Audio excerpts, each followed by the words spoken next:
Hello everyone and welcome to the Wolfszeit channel! Today with a very special topic, always special. And Star Wars dropped a new patch, and in that awesome thing, we talk about the hairy Krampos Buccus. Because he's back, and he's burning houses again. For everyone who don't know this is an old Tindremic tradition. So, the whole city came together, then it's kinda lottery, and if your house is drawn, then they will just burn your house down and everything of your valuables getting spread around the city or around the house, and everyone can just loot that. This is a very old Tindremic tradition, and this is done every year. And often houses of high-ranked nobles or just noblemen getting targeted. So often noblemen that no one likes getting targeted the most, it seems sometimes. So the Tindremic folk is very rebellious, and of course they need to burn a house of a nobleman. It's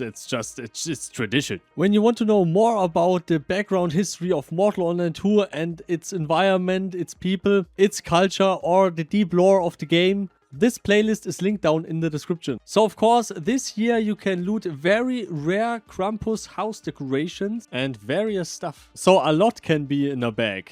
So it's very rare, but good luck trying. I tried with 500 bags at first, and a friend of mine just had 200 and got a Ruber trinket.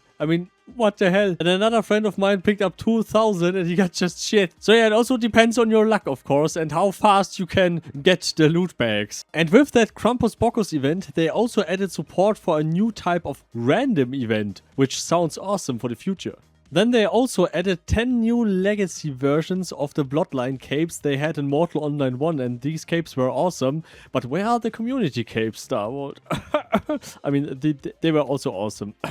Yeah, I really missed that cape. The logo also changed a little bit. But what else is in this patch? So they also added 10 new Fatalities. Also one seasonal, the Cloak of the Hearth. But this is only currently temporarily available for 10 veterancy points instead of 50. But that's not the only change. They also changed something in territory control. So everyone was complaining about the supply goods not giving glory points or not giving enough experience points. This is now fixed. Now you will get 50% glory of the supply gained. So from 3% to 50% is a fix. What they also fixed is that taking control of a siege engine will now make you a criminal. And also taking ammo from a siege tent will make you a criminal. Then another important fix for duels. So the ranked dueling season is over and the scoreboard has been reset. They also changed the calculations for season 2 so that the score increases and decreases much faster, so allowing players to enter the higher tier ranks easier.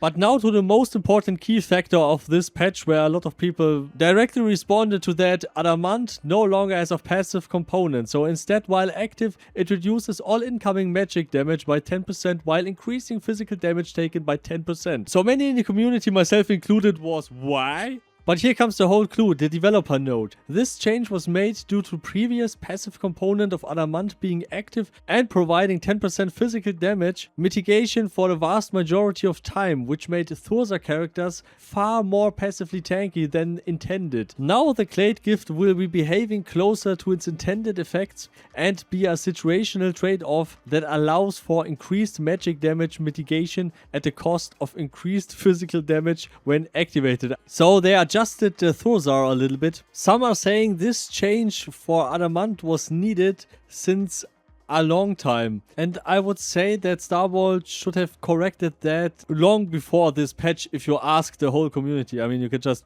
ask everyone. The problem with very late responses like that to very urgent problems like that, it's not ideal. But when you change too much too fast, it's also not ideal. So this is very tough decision making. Same with the spells, of course. They also increased the impact radius of the Starshower spell meteors by 50%. And last patch they adjusted Mental Leech, so it was changed to ignore magic reflect, and this was missed in the patch notes completely. They also updated the UI. The expanded map now shows points of interest, way shrines, relics and tasks. And they also removed the false/ends in some elemental spell descriptions. They also improved client session logs extensively to troubleshoot player login issues. Sometimes when you're starting the game and you're just having the login button and then it just tells you login failed and you're like, what? Now only to some fixes. You can now trade with other players while mounted. Awesome.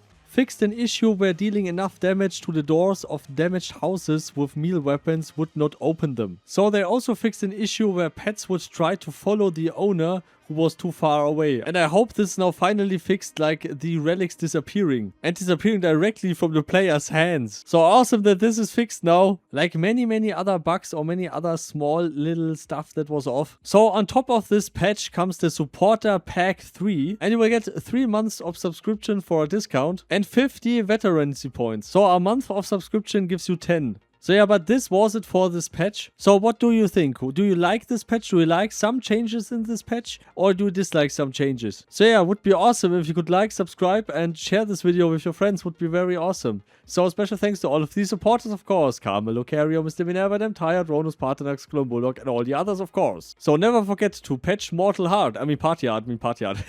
And see you all next time. Goodbye.